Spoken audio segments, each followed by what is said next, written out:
Assalamualaikum warahmatullahi wabarakatuh.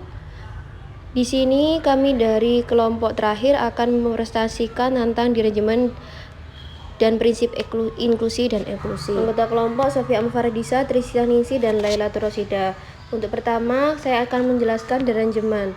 Dirjenmen adalah permutasi objek sedemikian hingga tidak ada objek yang menempati tempat aslinya. Berikut ini diberikan definisi dan teorema yang berkaitan dengan prinsip dirjenmen yang diambil dari Rosen 2012.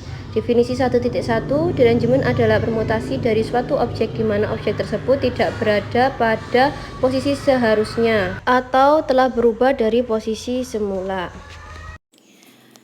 Baik, untuk contoh soal dari dirjenmen, yang pertama, permutasi 5, 4, 1, 2, 3 adalah dirjenmen dari 1, 2, 3, 4, 5.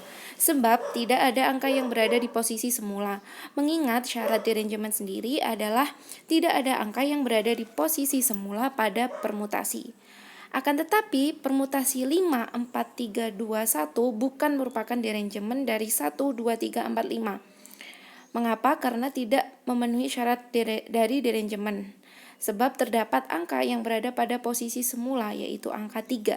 3-nya berada di tengah-tengah, sedangkan dirjenmennya juga angka 3-nya berada di tengah-tengah. Nah, dalam kasus ini atau bukan merupakan dirjenmen, akan digunakan prinsip inclusion exclusion untuk menghitung banyaknya dirjenmen tersebut. Yang kedua yakni prinsip inklusi dan eksklusi.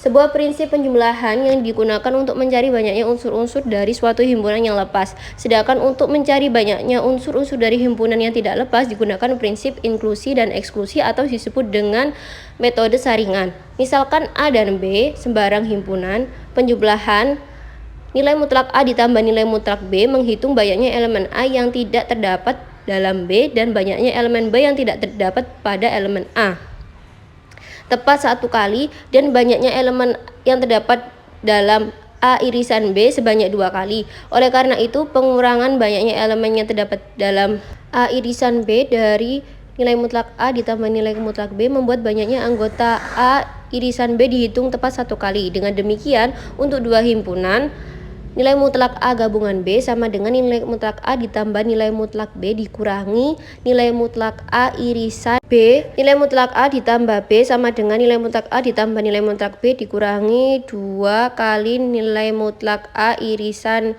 B. Untuk 3 himpunan, contohnya yaitu nilai mutlak A gabungan B gabungan C sama dengan nilai mutlak A ditambah nilai mutlak B ditambah nilai mutlak C dikurangi nilai mutlak A irisan B dikurangi nilai mutlak A irisan C ditambah nilai mutlak B irisan C ditambah nilai mutlak A irisan B irisan C.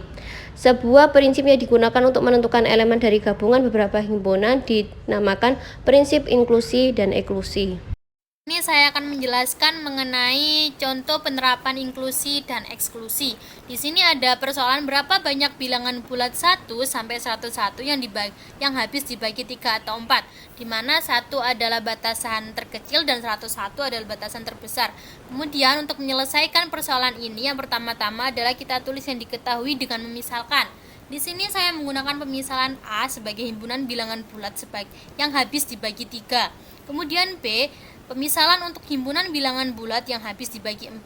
Nah, karena dalam persoalan ini menggunakan kata atau yang berarti nanti yang dicari adalah suatu gabungan dan di mana dalam rumus gabungan sendiri itu menggunakan unsur irisan.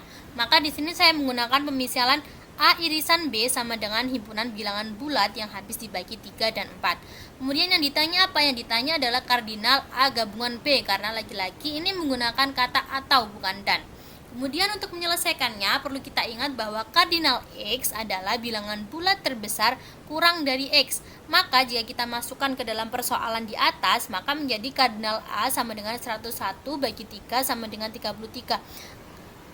101 ini adalah batasan terbesar dalam soal, kemudian 3 ini adalah diambil dari soal juga. Nah, kenapa kok hasilnya cuma ditulis 33 bukan 33,3? Karena di sini yang kita ketahui adalah bilangan bulat, maka kita bulatkan yaitu menjadi 33 saja. Dan 3 ini dari soal. Kemudian Sama halnya dengan kardinal B, yaitu 101 dibagi 4 yang menghasilkan 25. Nah, 4 ini dari mana? 4 ini dari soal. Kemudian untuk kardinal A irisan B, yaitu 101 dibagi 12 sama dengan 8. 12 ini dari mana? 12 berasal dari KPK dari 3 dan 4. Maka jika kita masukkan atau substitusikan ke dalam rumus kardinal A gabungan B menjadi kardinal A plus kardinal B dikurangi kardinal A irisan B menjadi 33 plus 25 min 8 sama dengan 50. Jadi banyaknya bilangan bulat antara 1 dan 101 yang habis dibagi 3 atau 4 adalah 50. Baik, sekian dari kami. Apabila ada kurang lebihnya, kami mohon maaf yang sebesar-besarnya. Ihdinas siratal mustaqim. Wassalamualaikum warahmatullahi wabarakatuh.